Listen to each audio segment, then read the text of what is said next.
Speed to Sear is an 80-year-old mountain man from Montana. He's lived off-grid, guided and hunted for over 60 years. He's an instructor to hundreds of guide school students, myself included. This is our fireside chat as we discuss hunting, guiding, his story of getting struck by lightning, his life before and after him being saved. We chat about his marriage, the loss of his son, and his walk with the Lord.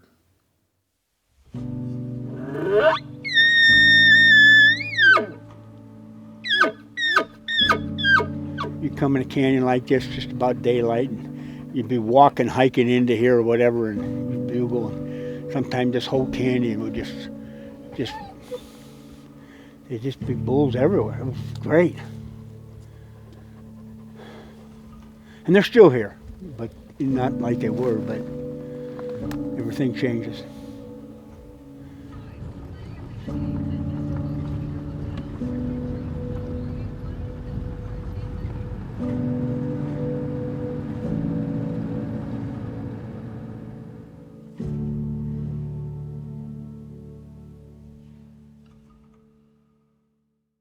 How many years have you hunted elk? I'm 80 years old, and I guess I started when I was just a kid, and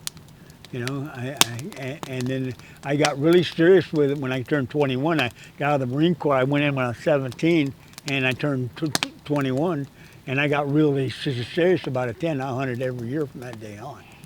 So I'm 80, so what is that? 60. 59 years, 60 years, yeah, I've hunted elk for 60 years. And when I first started, there was no archery season. I mean, it just wasn't, And so, but it didn't make us no difference because there wasn't that many hunters in them days to start off with. And the season would start in the end of September, and the elk were very vocal. And they would bugle and just screaming. I mean, and it was easy. It was relatively easy to call them in. And me and my brother-in-law Tim and Jeff, I don't know of many people that voice bugle or bugle. Some of them have little tube things they blow through and go woo, and stuff like that. But we started off really trying to work bulls and going through all of our scenarios and stuff like that. And we'd go up in rifle season, and in 2 days we'd be elked out. I mean, every year. I'm talking about, you asked my wife, me and my wife first got married, we'd take off for 2 weeks. We'd take 2 weeks off of wherever we was doing. We'd be done in 2 days. But then we'd go bear hunting with the dogs wherever. In the state of Idaho at that time, your elk season opened up in different areas, And so in any area that didn't have the elk hunt or the deer hunt going, you could run your dogs on bears. And so you're talking about into September, the bears are still walking. And so we get done, boom, we'd break camp, we'd take the meat down, we'd hang it in coolers, and we'd head out and we'd start running the dogs. And it was just a good time, And we'd go grouse hunting too, and we'd go out and look for a big buck. But we always wanted to save that until the rut. And we basically hunted whitetails, and so we liked the whitetail rut. I heard smoke follows beauty, but I think that's a lie. Amen. Oh, I shouldn't have said that. Here it is. Oh yeah, it's hitting me pretty good. So what's your favorite animal to hunt and why? Well, there's different scenarios to this. With my dogs, the favorite animal to hunt for me was bears. And it was always exciting. Bears bait up. Mountain lions were okay, but you find the track, that's a big deal. You go out there, and if it's a hot track, 200-300 yards, they're usually treed, and you walk to the tree. Now bears is a whole different program. They'd be fighting the dogs on the ground, and it was real exciting to me to get in there and follow my dogs and try to sneak in on that bear, and he'd be fighting with the dogs, and then he'd win you and he'd run and stuff like that, and you're right there with all the drama and all the excitement. The dogs are just screaming, and I remember, it really was neat. But listening to the dogs too, and barking, even in a canyon when you're just standing up there listening to them, and being able to, that's my dog, that's so-and-so dog, and then you have somebody else's. Now they got these things, and these guys drive me nuts when I first started hunting with them, and this stuff. But they got this here tracker system. And they're all sitting there like a young kid with a cell phone. They're all looking at their trackers. Oh yeah, I see JoJo. We used to listen to him, and we knew who was doing what and who was doing that. And that was, to me, was more exciting than looking at a tracker, But anyway, but trackers are real handy with, and I will say this right now, with the wolves and the problems around here, you got to get to your dogs a lot quicker. And the trackers made a lot quicker. Because when a race would take off before tracking systems, we either tried to follow them on foot, which that's pretty hard to do when a bear starts running and dogs are running. We'd run bears as far as 20 miles, and that's gospel. So the way it would work, Donnie would go that way and I go this way on the roads that we were able to use in trying to keep up with the race. We didn't even have CBs then. Boy, it was a great new invention when we got CBs, and then we could communicate back and forth. But I would say for the dogs, running bear. I love, and then you can go back to bird hunting. I just love bird hunting with a dog again, and type thing, and duck hunting and stuff like that. And I love calling elk. Now, to go get my elk and deer is making meat, and that to me is very, very important. When I growed up, that was the whole essence of everything. We hunted to make meat. It wasn't anything about who killed the biggest buck or who did this, or you never hear anybody say, "Oh yeah, I seen a 340 bull." You never hear nobody ever say that. Nobody cared. My cousin Tony, if it was far back in, he just left the horns in the woods. He could care less, And so that's the way it was. I'm up there to make meat, and that's what I do. But a lot of people enjoy trophy hunting, and I understand that. I hunt a lot of trophy hunters, and they enjoy their sport, and I just think it's great. But I realistically am not a trophy hunter myself, But I've taken some big animals, But everything good comes from God. I'll get back to that now. And he's always, we've always had elk meat in the freezer, and we've always had deer meat in the freezer. We've had antelope meat in the freezer. We have ducks and grouse and stuff like that. And so God's always blessed us, From your perception, what's the real marrow of hunting? What is it that really truly matters?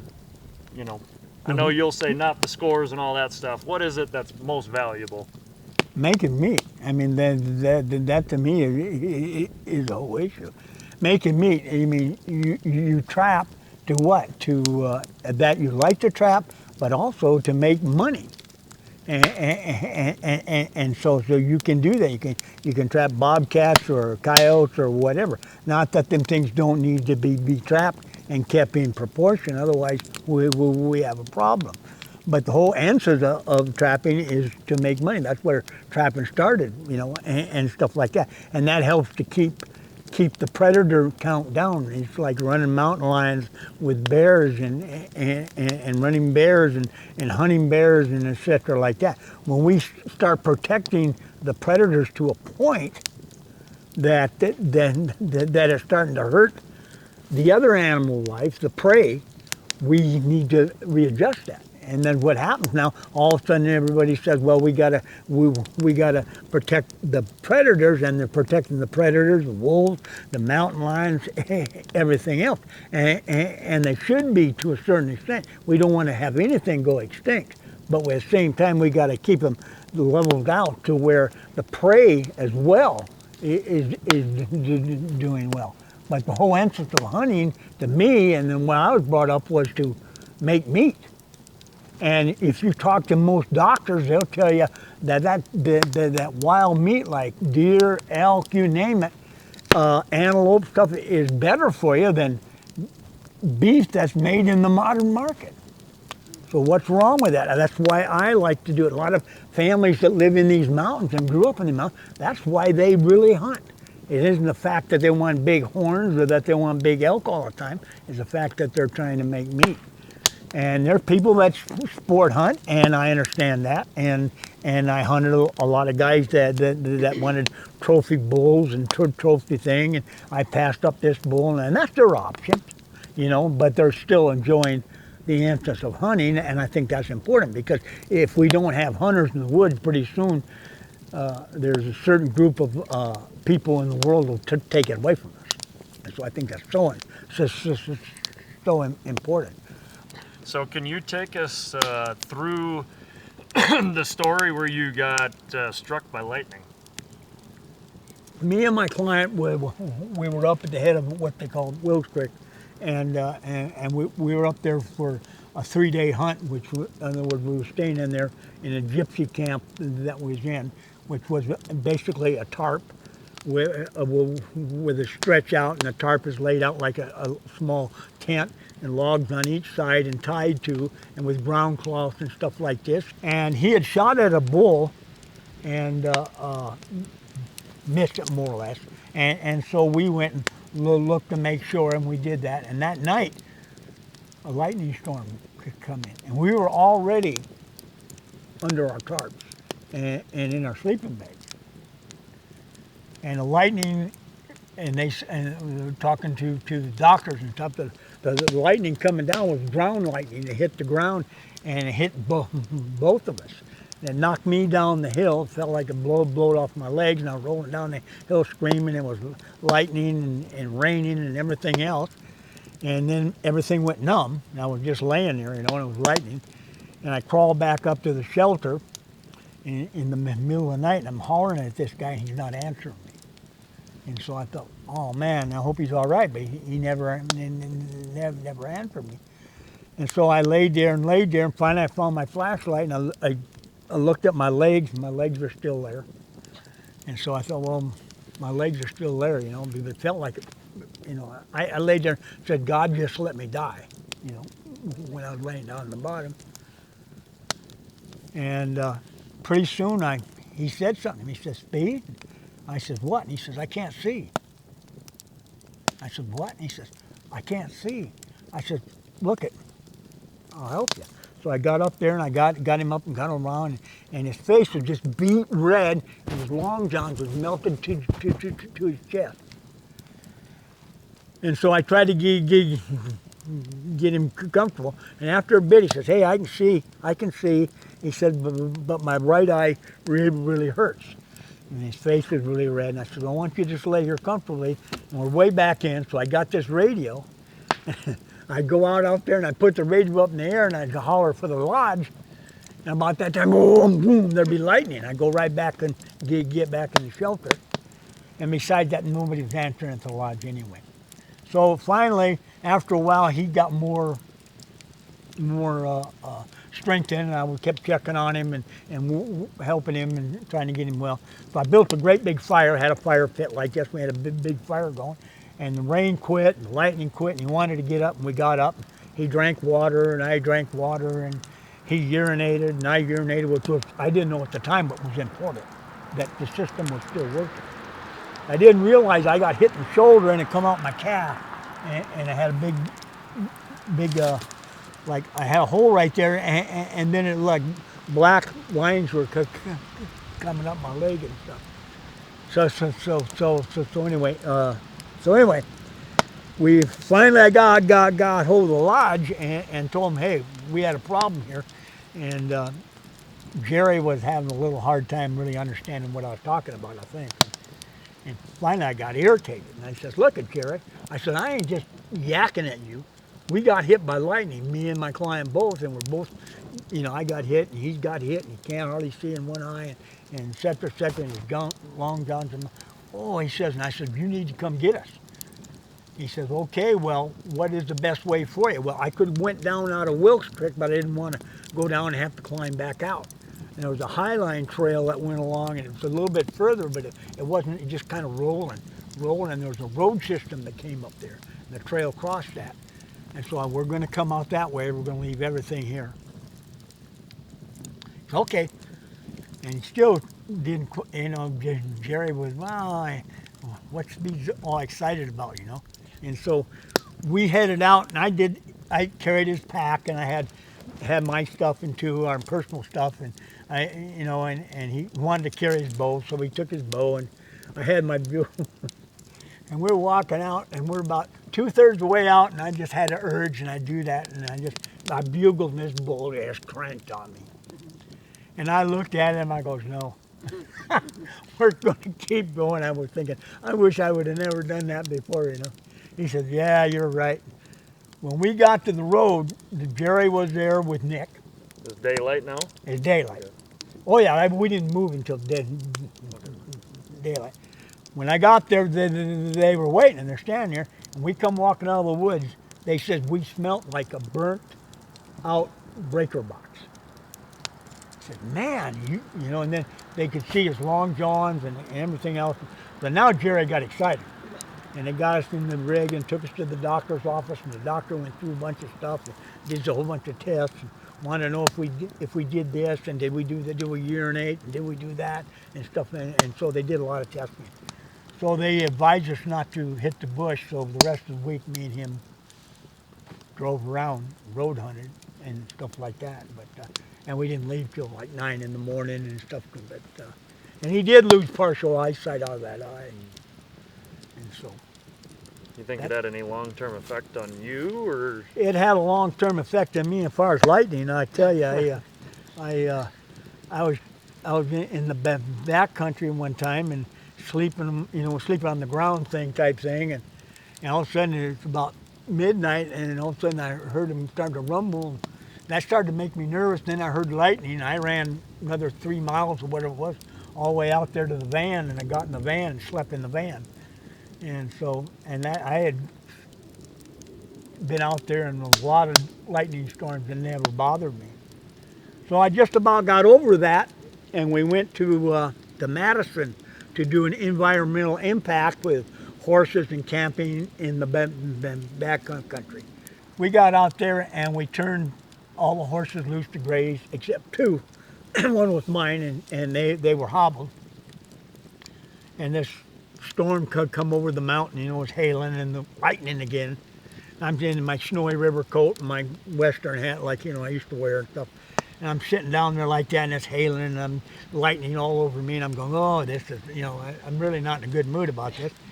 It gets all done, I looks over, and there's my horse laying stone dead. Lightning hit him and killed him. And of course, everybody else, we was talking about that for some reason, about the thing somebody brought up the subject about getting hit by lightning. Everybody just separated from me. Oh, I don't know if I'm going to be around you, see? And I said, well. So I told them I'd walk out, and they said, no, you're not walking out. We'll take one of these pack horses and ride it out. So anyway. That's pretty unlucky. Yeah. What did you enjoy most about instructing at the guide school? Well, I always enjoyed teaching. I taught American Red Cross, and I taught for 15 years, and bow hunter education for 15 years, guide school for 20 years, stuff like that. I taught in the church and I always liked teaching. But I just liked watching these young people and their enthusiasm and them wanting to be part of something that I really believed in, and I really believed in guiding.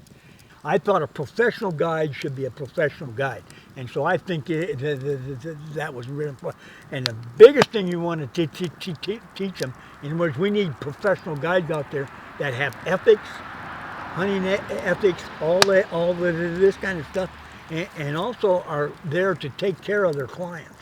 And I wanted to teach that. I wanted to teach them that your first responsibility, you want to teach them how to cape heads and how to blood trail and how to build fires and survive, but you want to teach them that your whole number one objective is to keep your clients safe and give them a great experience out there in an environment that you love, and et cetera, et cetera. And so that's why, that's probably the greatest. I love guide school, and the time we had around the fires and all the young guys and stuff, and we even had women come to it, and they would talk about home and their hunting experiences and about their grandparents and stuff like this, and it was exciting. And because it was a public school, I was able to even bring up the gospel. And I could bring up the gospel, and I'll talk about how I felt about creation and God and stuff like this too. And I mean, I didn't really hold a Bible study, but I was hoping that them answers would be in the guys' school. And also just to keep the industry profitable. I went. We was trying to get MOGA, which is the Montana Outfitters and Guides Association, to make apprentice guides that had to have a certain amount of time in there and a certain amount of schooling to actually become a professional guide, instead of just hiring somebody because they say they know how to hunt. You see what I'm saying? Because that's not what it's all about. So I wanted to pass that on to young guys, because I thought that was really important for the industry as well as everything else. And so I guess that's why mine's the most important thing, that's for sure. We've got some exciting Billy Molls hosted adventures for 2026. First, we're going back to New Brunswick to fish giant lake trout by morning and hunt black bears by evening. I hosted a group here last spring, and because it was so well received, we're doing 2 weeks in 2026. So join us June 7th through 13th and June 14th through 20th. 30 inches, nice! Next is the ultimate Alaskan fly-out, fly fishing adventure with Rainbow River Lodge. The dates are June 27th through July 3rd, 2026. This place has to be experienced to be believed. Excellent food and accommodations, top-notch guides, lots of bear viewing, and truly world-class fishing in some of the most pristine waters in all of Alaska, and so much more. Yes! Woo, that's huge! My daughter and I did this trip last year, and we had an absolute blast. So be sure to check out our website and shoot us an email, as many of our hosted trips fill up in weeks, even days. A huge thank you to everyone who's joined us on our hosted adventures. We've got many more in the works, and I hope someday to share a campfire with you. You know, so you talk about you lost your son when he was 17, is that right? Yeah. And, you know, we were talking earlier this morning about how, you know, in the end, that solidified your faith, you know, or that you found you were broken, and, you know, you're talking about how you just prayed to God you needed rest, you had a funeral to plan. I mean, I can't fathom that. And, I mean, how could a person, like, how could you? I mean, like, not only would that be undeniably hard for anybody, but for it to even be possible, it's one of those things like, can you explain that? Or like, was there a point or a certain thing or a time that just came of, I'm suspecting there's some sort of like deeper level of surrender or trust. You know, I think of Peter, like when he said, Lord, you have the words of eternal life, to whom shall we go? Like, how could you ever come out of that and say, I'll praise you anyways, Lord? You know, I'll tell you, Sean, we buried Sean, and then it was in September. That's the only thing I remember. I don't know what day it was. I don't even know what year it was. and I never really wanted to know it. So I said to Sharon, I said, I got to go up in the bush for a while. And so I went up archery hunting right after this happened. And the funeral thing was done and stuff. And I got up there and I actually bugled a bull in. And I just couldn't shoot it. And I was really hurting then. And I remember that. I was up on the mountain. And I walked over and there was a big rocky cliff. And I just sat on the edge of that rocky cliff and looking down like I almost just wanted to fall off that cliff. And just and then all of a sudden everything just, I started realizing that I can't do this without God. I cannot get this done without God. I got to trust Him. We got 2 other boys and we got another young man that relies on us and that we've been raising John and all of it. And my wife, the misery that I've got going through here with Sean, I don't want to put her through that or my boys or anything else. And I realized I can't do this without God. And so I just got to grab hold of God and just hold on. And I went and got back in my truck and drove home and started moving forward. That was it. Like one day? Like Yeah, just one day. Wow. But then that got me going to Bible school. I went for 7 years and graduated in 3.5, but I loved it so much I went 3.5 more. So all that was a building thing from when all things work for the good of them love Him, and if you submit to the Spirit of God and stuff like that, God will just keep you moving forward. And if you want to be used by God, God will use you. He wants to use you, but you have to be wanting to use Him too. And sometimes if you think you don't want Him to use you, He might make it. He chastens them who He loveth, and so I think that's important too. But the loss of Sean was hard, but without God, it would have been a lot harder. And I can do all things through Christ who strengthens me, and that is talking about our circumstances in life. It talks about every situation we need, and no matter what is happening in our life, we need to trust and rely on God. The word believe is trust and rely in the Greek. And so when it says in John 3:6, for God so loved the world, He gave His only begotten Son, whosoever believeth on Him, and that's what He's saying. In other words, He's saying, whosoever trusts and relies on Him, Yep. on Jesus, will have everlasting life. Yep. I look at that verse as like a map. Yeah. A lot of people believe the map is true, Right. but it doesn't mean they follow it. No. And I think that is the most dangerous verse in the Bible, because so many people are like, yeah, well, okay, I'll say I guess I believe. That's all I got to do. Yeah, there's a whole lot more. That book's a lot bigger than John 3:16. Yeah, my brother-in-law Leon, maybe 2 years before that, we lived up there in Hauser Creek. And he walked out and I was outside and he said, Speed, I got to ask you a question. I said, what's that? And he said, do you believe in Jesus Christ? I said, oh yeah, I believe in that. Yeah, I believe in Jesus and God and stuff. I didn't even know what he's talking about, but I did believe. I believed in God.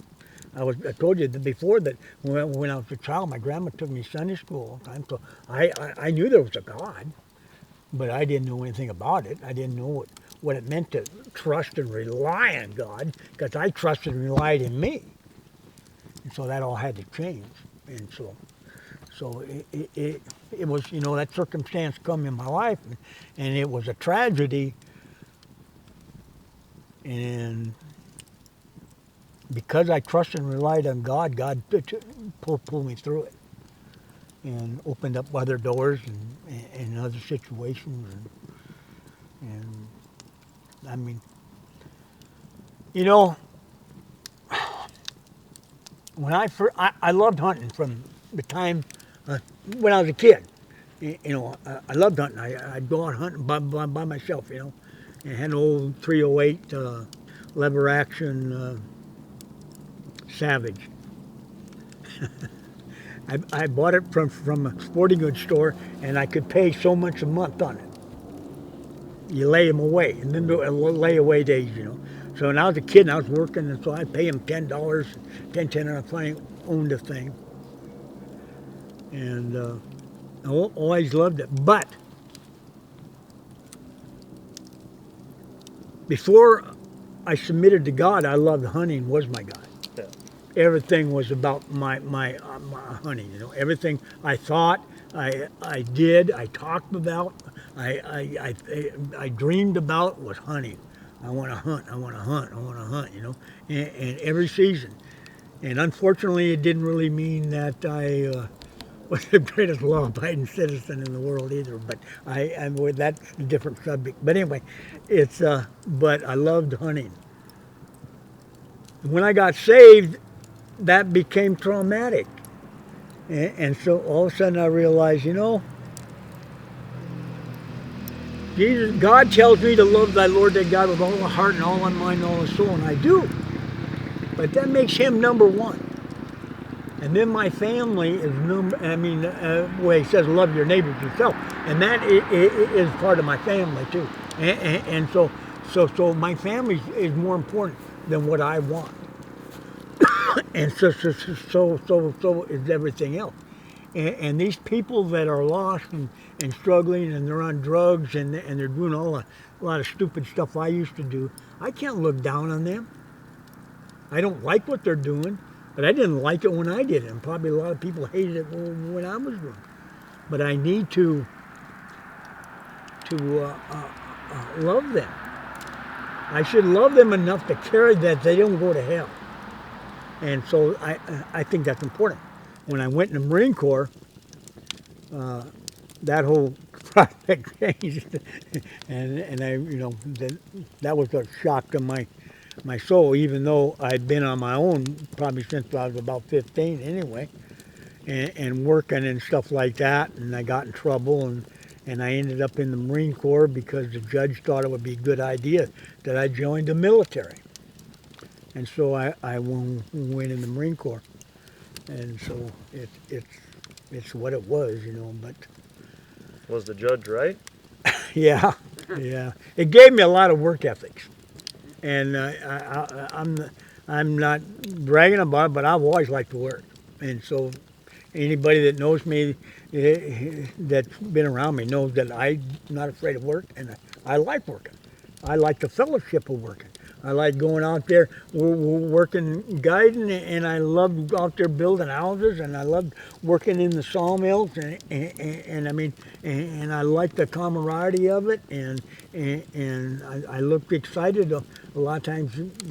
Sometimes I wasn't all that happy to go to work because I couldn't go hunting, maybe, but I always liked to work, and so that's and if nothing else. But the thing that really changed my life was my wife. But then she was the start of it, and then when I got saved, Jesus Christ, and that was it. He really changed my life. Mostly God, but of course my wife was a God-fearing woman anyway. I don't know why she married a heathen like me, but maybe God thought that I needed it, I guess. Oh, well, I fell quickly and hard in love with him. And I loved hunting and being outdoors. And so his lifestyle really didn't bother me. Maybe was gone a little much, you know, but I knew that was him. And you don't marry somebody to change them, you know. And I was busy, had our boys, and I worked. So it really didn't bother me. It probably bothered my folks more than me, you know. And I would go to church, and he would never tell me no, you know. He wouldn't go with me yet. Then when we got over here, and I came home, and that made him pretty special. And special in my eyes that he would bring me back home to where I graduated and my folks were and stuff. And then the Lord just worked in our lives and put Steve there with him on the job, and he bonded with him.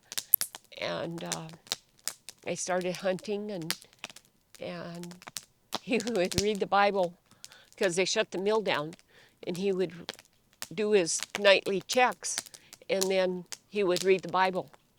And he would come home, and I would be asleep, and he'd come home. Do you know what I read? And it's like, what? Yeah. And a couple of it was kind of like, no, I don't think you read that right. But we worked it out. And one of my, I think it was Leon, came, and I called him and I said, Speed got saved. He says, well, I knew he would. He says, I've been praying that way. And it's been really special ever since to see him. It was kind of like a light bulb come on. It was amazing. And a little bit of my history is I was saved when I was 18 and did not really live a Christian life until he got saved, you know. And so it's been a blessing ever since. And when we came to Trout Creek and joined that church, and we rededicated our lives to Christ, to service to Christ. And I can't hardly say that without tearing up. That was special. And Powerful, even though you were a believer before him, he still led you spiritually. yeah. Mm-hmm. Yeah, when he started, that's all it took, you know. I don't know how long it was before we started that fellowship and stuff until he was saved, you know. But God all worked it out. He always is on time and has a perfect plan. So, well, I would like to say that don't marry him and think you're going to change him. And as you grow together, make him your best friend, you know, and don't give more than you get, I guess. You know, that's important. And, well, I did this for you, so you should do this for me. Don't count that. That doesn't equate. God says give and give, and he blesses you for that. And sure, I get Irish and I get short and that, but it all works out. Huh. Yeah, and don't just give. I mean, take.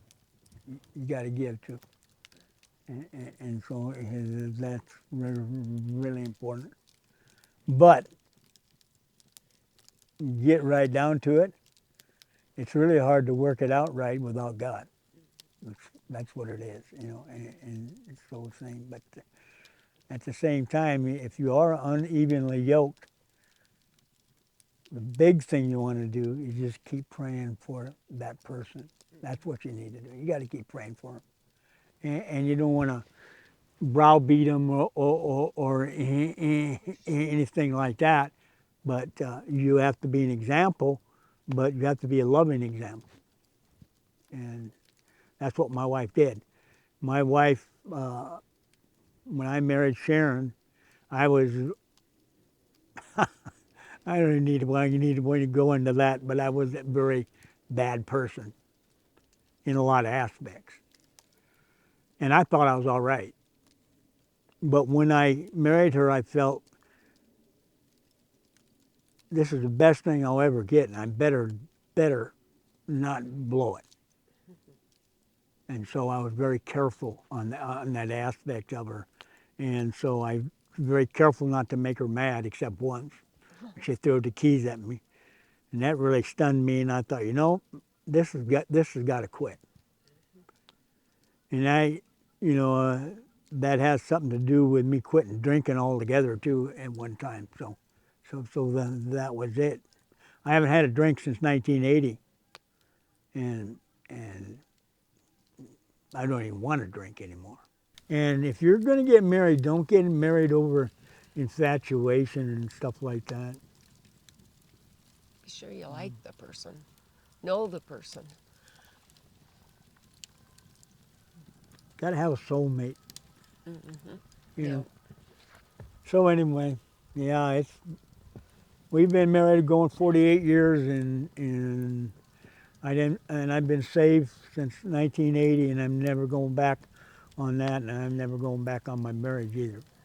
Period. I told him one time, I said, she can have you as soon as she digs you up. Else, you know. I told her this guy I knew, man, this guy I knew, he got a divorce from his wife and married this young gal and this and that. And I said, what do you think of that? And she says, well, you could do that too, but if you do, she'll have to dig you up to get you. So I kind of understood. And I knew how good a shot my wife was. So, so that was it. So, Your most cherished moment with your wife. well, there's so many of them, it's just unbelievable. But you know, you want me to give you we was married 40 years. And we were married in a small Lutheran church, and only about 6 people there. And we redid our vows after 40 years, and the lakeside was packed. Mm-hmm. Well, And that the was church was packed. so memorable to me that and I got up there and I looked at Sharon and I knew how much I really loved her. And that to me was the most memorable time, I think it was. Church was packed. We Church got was up and packed. redid And our vows. I felt so good about it. And then when we went to Hawaii, it was like our honeymoon. And was me fun. and Tommy and Carmen and Sharon went to Hawaii. We never had a honeymoon. And them 2 things were really, really, really important to me. And it always will be, that's what it is. And then Yeah. one time she had a cow tag. And we knew where them cows were, remember, up at Orville's. And we drove along in the dark, yeah, it was still dark, and we could see all them elk out there, And so we went in, and we got in the timber, and we're sneaking across. and these cows are already, the elk are starting to move out of there. It was, a couple hundred yards or whatever. I don't know. It was quite a ways. It was a ways. She Scary. leaned against that tree, and I told her, okay, take that cow. It stopped. She touched, boom, and that thing just went like that, and boom. Holy smoke, I never forget that. It was the gun did it. No, actually, it was God did it. Yeah. Yeah. Yep. But That we've was had a pretty lot of fun. good hunts. The time she almost shot me with when I called Oh. that turkey in for. This turkey was coming at me, and I'm trying to hide, and I've been calling the turkey, and it's coming right here, and it's about from here to that wood pile from me, and it's still coming. I'm thinking, is she ever going to shoot? About that time, boom, and she shot it, and I jumped up, and it would hit the ground, and I grabbed it by the head when it come back up. That's how close it was. I was waiting for a good shot. But we've had a lot of good hunts. She's killed 5 bears. And the first date we went on, we went up there and she killed a bear, and I packed it out, hung up in the tree, almost knocked me out of the tree and killed me, but we packed that out, and so, yeah, she's been I probably, of all the guiding I did in the years, I really enjoy family, and I really enjoy hunting with my wife. And I just talked to a friend of mine, Donnie Cooper, down in Orfino, Idaho, and they're still running hounds, Donnie and his boys and stuff, and he says, yeah, I says, well, he got a lab because he didn't want to chase them bluegrouse down in the canyons and steep country. So he got a lab, and it's working really well for him. And he says, yeah, he says, when me and Julie go hunting, she does all the shooting, I do all the driving. I said, I know exactly what you're talking about. Good people. They're Yeah. fun. Yep. So anyway, I guess you put it all in a nutshell is I can keep going on, but all 48 years have been ecstatic. You know, so what can I say? You know, everybody wants to do the health, wealth, and prosperity gospel, and that's not what it's about. It's about being a better person. It's being a godly person. It's doing what is right. It's being the hero. It's accomplishing stuff that only can be accomplished through God. Yeah. Only letting God perform in your life. And you know, and realizing no matter the circumstances, if you find your son laying in your pickup dead, that you got a God that will love you and grab hold of you and hold on to you. And that's more important than wealth and toys and prosperity and hunting trips and everything else in the world.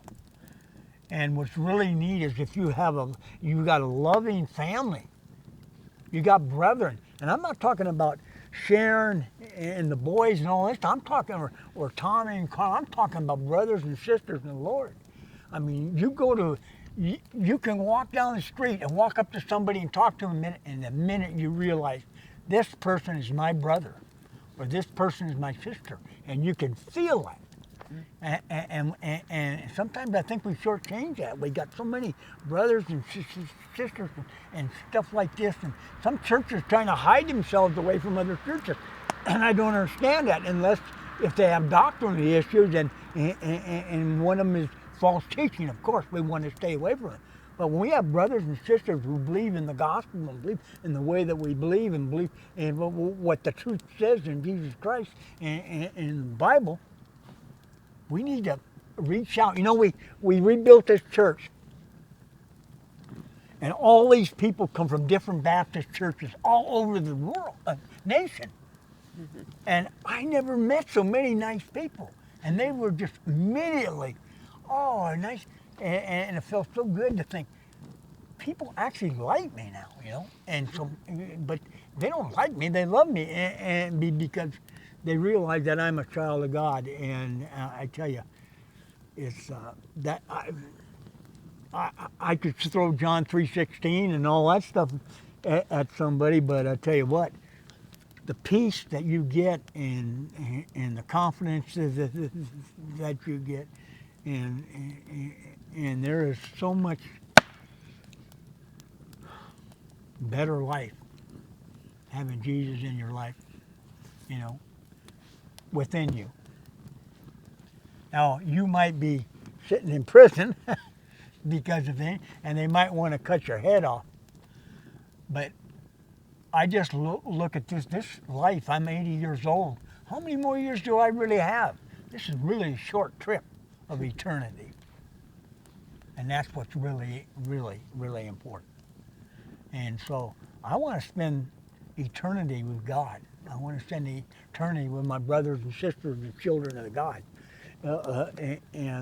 And that there is reason enough for me. And so Can I say it's, something? Can I just... it's what it is. I don't know what more to say about it. I have something to say. Hmm? I have something to say. I was just thinking myself. It's like, well, a friend of mine just passed away, and I had talked to her. I said, "Are you a Christian?" "Oh, yeah, but I don't need to go to church. You know, I'm fine." I said, "Oh, okay." And I thought, you know, that's not enough. I need to say, do you really know what Christ did for us? I mean, he sent his son to die an awful death so that we could have eternal life. I said, and he asks so little of us, from us, to read, to fellowship, to obey his word, to become more like him. And what he's done for us, what he asks of us is like nothing. Is how much more simple can you put it, you know? So I guess that would be my mantra for this next year, is to say, you know, that's not enough. You need to have that fellowship. You need to make him Lord of your life, I guess. Anyway, I couldn't hold it in anymore.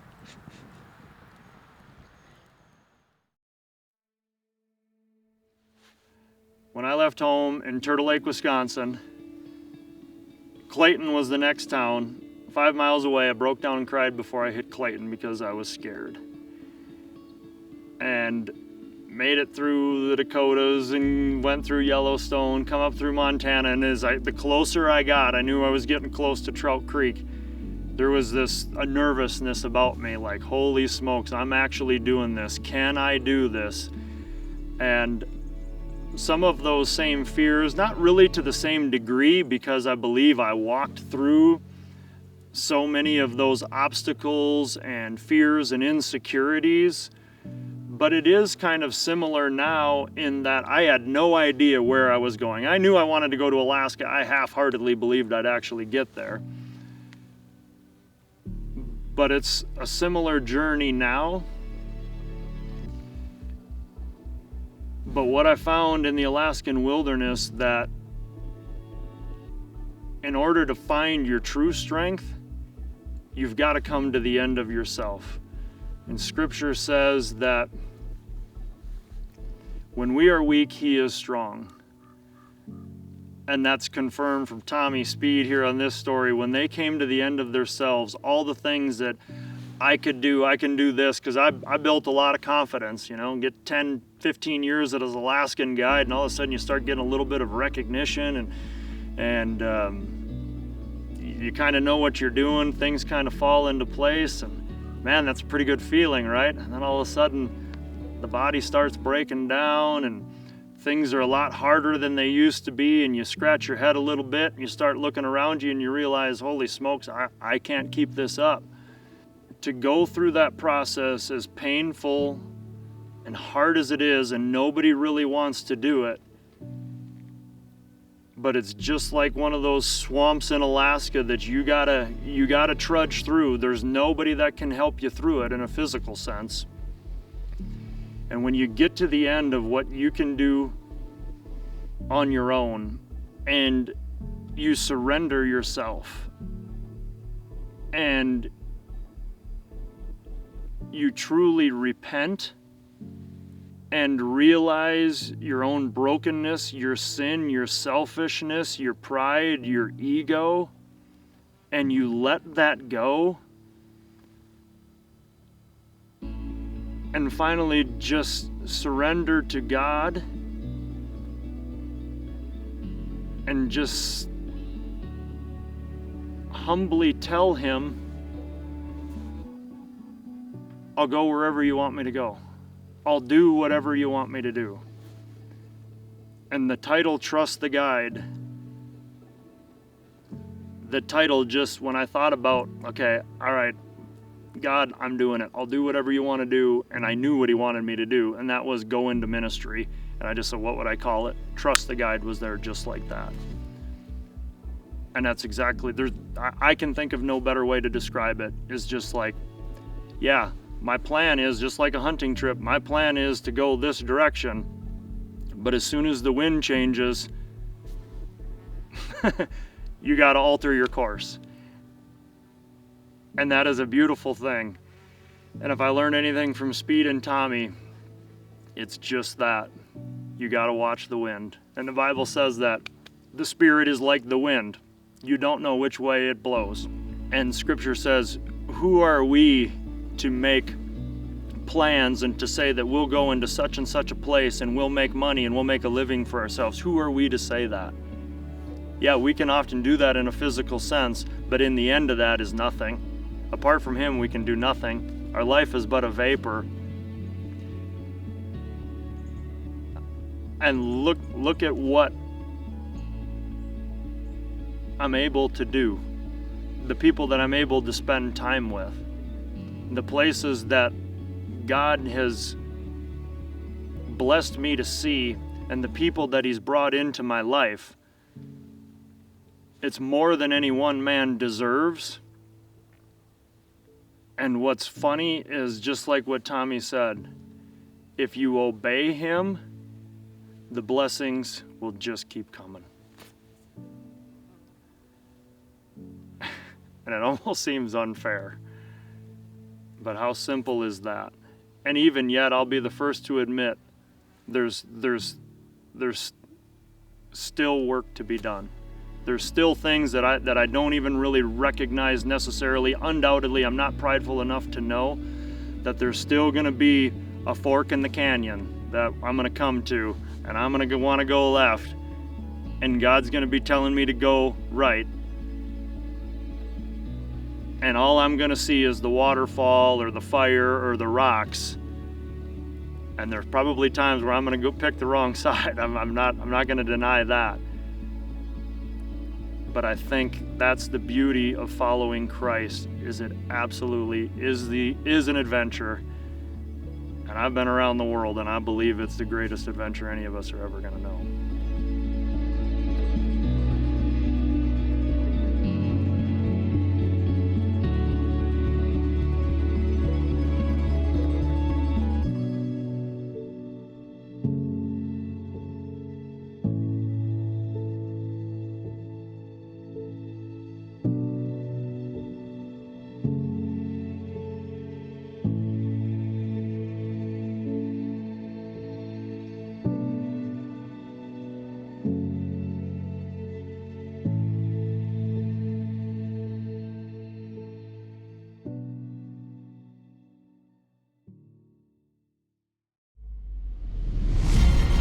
If you're looking to hunt Alaska for brown bear, grizzly bear, black bear, moose, caribou, mountain goat, or Dall sheep, I'd be happy to help.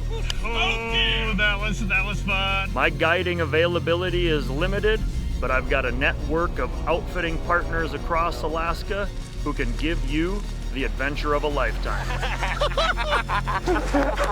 If not Alaska, I can also help you find your next hunting adventure in New Zealand, Africa, Canada, or the Western US. So check out our website, shoot us an email today, and together, let's make your dream hunt a reality.